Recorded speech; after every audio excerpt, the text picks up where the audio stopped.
So I'm doing a tag video today. I haven't done a tag video for a while, and I am co-hosting There's No Place Like Rome, Readathon, which is the brainchild of Faith from Faith and Books, and I'm one of the co-hosts along with Mark from Book Time with Elvis and Steve Donahue.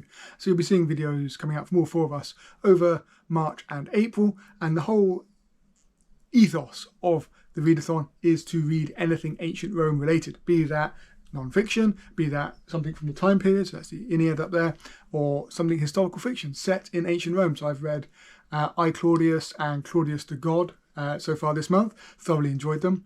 And I've got some murder mystery, crime, Roman historical fiction to come as well to fit in with murder mystery March, or mystery mayhem. March, mystery mayhem, in fact, is the right way around. So we've got a tag video. There's 7 questions to match the 7 hills of Rome, and it's coming out today because today is the Ides of March, the 15th of March, the Ides of March, so beware. So we'll start with the first question. Number 1, Palentine Hill, where Rome started and where all roads would eventually lead. If you've ever been to Rome, tell us some of your highlights. If you haven't been, what would you most like to see? So I have been very fortunate. I have been to Rome. It was a while ago. Actually, it was part of my wife and I's honeymoon. We went to Rome. Magnificent city. It's the only time I've managed to visit, but it is absolutely stunning. And just to see the history and how much of the ruins and the buildings that exist from the, for thousands of years from ancient Rome is incredible. What was the highlight? Probably what blew me away. I mean, we saw a lot. The Colosseum was amazing, but what really stunned me was probably the Vatican. Just the sheer amount of stuff in there is incredible. And some of the rooms when you're walking in, obviously you've got the Sistine Chapel, but there's other rooms like there's I think it's called the Hall of Maps. It's this really long hall, and it's just painted with maps, but all different kinds of maps from all different periods, and also the ceiling is painted, but it's painted in 3D, so it looks like there's frames of pictures hanging from the ceiling. It's just absolutely magnificent.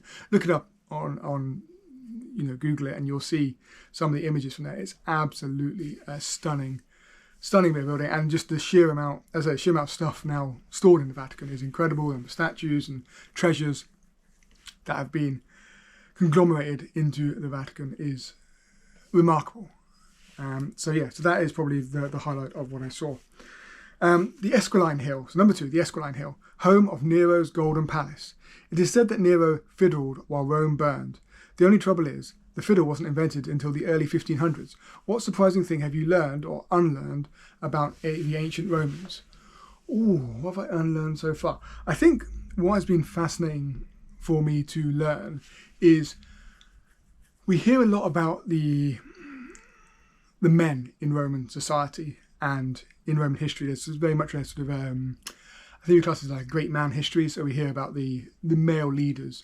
But reading I, Claudius and Claudius the God, it was really fascinating to see the influence the female members of the family had on history and family, and the integral part they played within society and in the political games that were ongoing. So I think that was probably something that I've sort of picked up on, and I'd be interested to read more of the non-fiction elements to see their impact on the world from a more factual basis.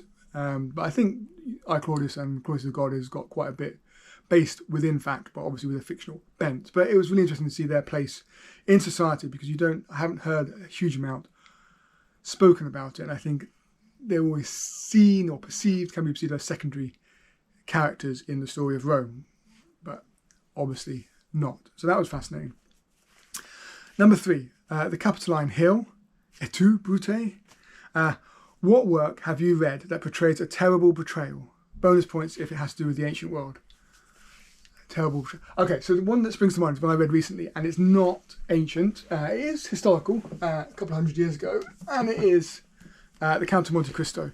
And this is the betrayal of Edmond Dantes by his so-called friends. It happens right at the beginning, and they basically set him up because they are jealous of his success and the future that he has before him. He was only a young guy. I think he was 19 when this book starts, and basically they set him up, and he gets imprisoned for a long time. And then this is an excellent story about him seeking his revenge and more than that. But that betrayal at the beginning, what he perceived as his friends, basically just destroying his life, ending his, his promising career, taking it happened on the day he was being married, that he was taken to prison. Just a terrible, terrible betrayal.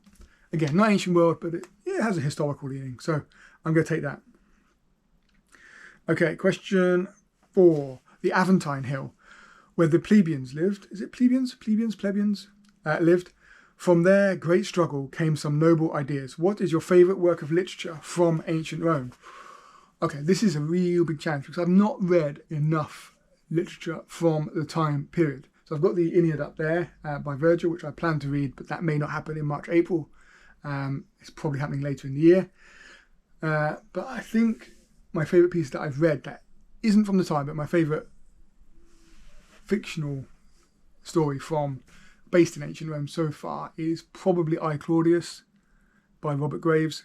It was magnificent, and just seeing I suppose the brutality of being part of the ruling elite, and the amount of poisoning and killing of family and friends is astounding, to say the least. I'm surprised anybody ate anything with the amount of poison being thrown around there. But it was a fascinating story. It was just brilliantly told, and it's all told from Claudius's viewpoint, as we see through the first few emperors' rules and his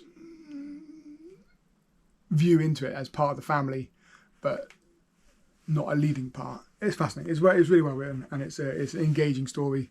And I understand it is fairly well versed in what actually happened and facts. Okay, question 5. The Kalen Hill, where the rich lived. What is your richest or favourite resource about ancient Rome?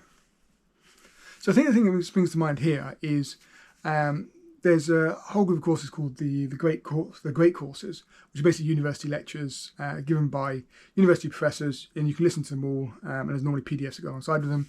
I think there's somewhere online you can just do them, but I know Audible has them as well, and sometimes they are free with the Audible membership, but they cover just a huge range of subjects, not just history, but all kinds of subjects. But in history, they cover a vast array of historical topics, and they've got quite a few groups of lectures on Roman history, Roman architecture, Roman religion.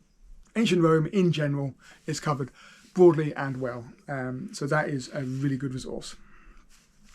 Question 6, the Quirinal Hill. I'm just guessing the pronunciation there. The highest hill with the best views. What is your favourite novel or work set in Rome? I think I've already answered that. I think I jumped the gun on that one. So far, I'm going to say I, Claudius, but I have got a whole list of books to get to. So I've got Augustus by John Williams, which I've heard amazing things about. I've got the Cicero trilogy by Robert Harris, which I'm thoroughly looking forward to as well. I've heard really good things about that. I've got a couple of other authors. So I've got Connor Goulden's got a new book out coming, Nero. So I've got that to read. I've got a couple by Ben Kane and Simon Scarrow. So there's a whole range of ones to read. But at the moment it's like Claudius, but I got a feeling that Cicero trilogy or Augustus could well be vying for that title by the end of these 2 months. And the final question 7, the Viminal Hill. The smallest of the hills, so we'll just go with a motto or slogan. What is your favourite Latin saying? Well, you've got the ones I think everyone knows, vast majority knows. So Veni, Vidi, Vici, I came, I saw, I conquered. Carpe diem, seize a day. I think one that always stands out to me is, and I'm going to have to check the exact translation of it, but it's Nil Desperandum. And I think it means, I'm just double checking that I've got the meaning. Yeah, do not despair. To have no despair, I was going to say, but do not despair.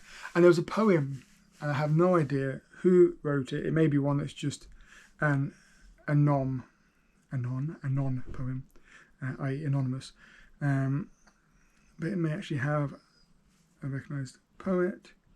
I'm sure it was cool. I'm sure it started like, upon the wreckage of thy yesterday, of your yesterday.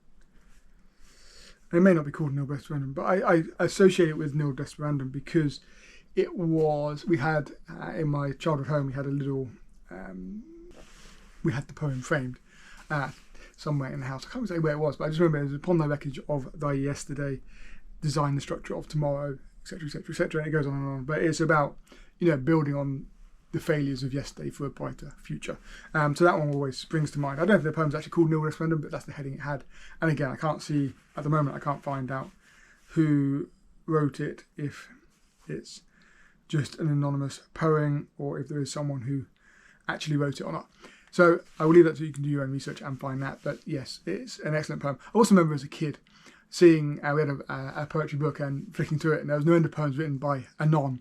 I was thinking, wow, this Anon was a prolific poet, until I realised it stood for anonymous, and that wasn't just one individual.